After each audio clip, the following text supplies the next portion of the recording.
wanaagsan daawadayaal idin ahaantiina halkaani waa warbaahinta Barawa News. Qodobada maanta warka idinkugu hayso Barawa News waxaa kamid ah daawadayaal. Dowladda waddanka Kenya ayaa xaqiijisay 29 qof oo hor leh oo ku dhacay cudurka COVID-19 sida uu sheegay wasiirka caafimaadka dalkaas Kenya Mutahi Kajwe. iyo cudurka COVID-19 ayaa dadka oo dunida ku dhacay gaarayaan 1 milyan oo qof. iyo maamulka Jubbaland oo wax ka qaban dagaal maleeshiya beeleed oo ka dhacay duleedka magaalada Kismaayo. madaxweynaha dowladda federaalka Soomaaliya Maxamed Cabdullaahi Farmaajo asiguna cafis wuxuu fidiyay maxaabiis gaarayso 148 maxbuus oo gudaha magaalada Muqdisho ku jirtay. daawadayaal warkii caalamka intaas iyo in kale ayaan idinkugu haynaa warka maanta. ku soo dhawaada warkii oo faahfaahsan daawadayaal.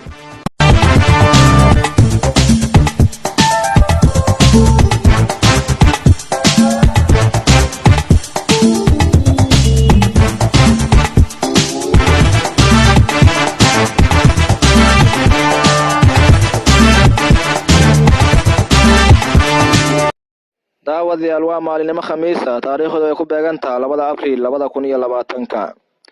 aan ku bilaabnay dowladda waddankaas Kenya ayaa xaqiijisay 29 qof oo hor leh oo ku dhacay cudurka COVID-19 sida uu sheegay wasiirka caafimaadka dalka Kenya Mutahi Kajwe. guud ahaan dadka la xaqiijiyay oo laga helay cudurka COVID-19 gudaha Kenya waxay gaarayaan 110 qof. cudurka COVID-19 gudaha Kenya waxaa ugu dhintay 3 qof halka guud ahaan tirada dadka ku dhacay cudurka koronaha ayaa waxay gaarayaan 1 milyan oo qof dunida. dalka Mareykanka waxaa ku dhintay cudurka COVID-19 in ka badan 5,000 oo qof. Mareykanka ayaa waxaa la soo dhaafay ugu dambeeyay ay ku dhinteen dad gaarayo 884 qof sida lagu soo xigtay jaamacadda Johns University ee dalka Mareykanka. dalka Iran oo dhimashadu waxay isigana gaaraysaa in ka badan 3,100 qof halka Spain oo cudurku ka dilay 10,300 oo qof. waxaa saacadihii ugu dambeeyay cudurka ugu dhintay dalka Spain 950 qof. guud ahaan qaaradda Afrika waxaa la xaqiijiyay in cudurka COVID-19 uu ku dhacay 6,449 qof gudaha qaaradda Afrika. ugu yaraan 17 qof ayaa ku dhimatay dagaal ka dhacay duleedka magaalada Kismaayo sida warbaahinta uu sheegay Aadan Maxamed Ibrahim Aadan Goorjar oo ah taliyaha nabad sugidda Jubbaland.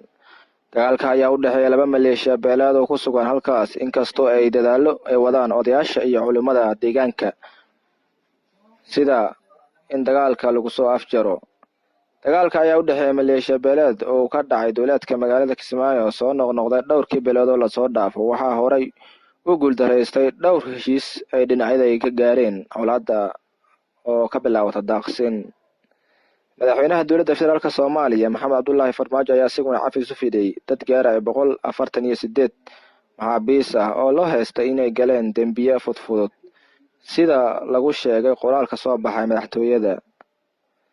sidoo kale madaxweynaha dowladda federaalka ayaa taliska asluubta Soomaaliyeed iyo wasaaradda caafimaadka in ay dadaal mug weyn ay ka geystaan badqabka caafimaad ee maxaabiista ku jirta xabsiyada dalka si looga hortago halista caafimaad ay ku noqon karto xabsiyada dalka ayuu ku yiri madaxweynaha war-saxaafadeed ka soo baxay madaxtooyada. waxay arrintan imaanaysaa xilli dhawaan dowladda Soomaaliya ay xaqiijisay 3 qof oo ku dhacay cudurka COVID-19 gudaha magaalada Muqdisho.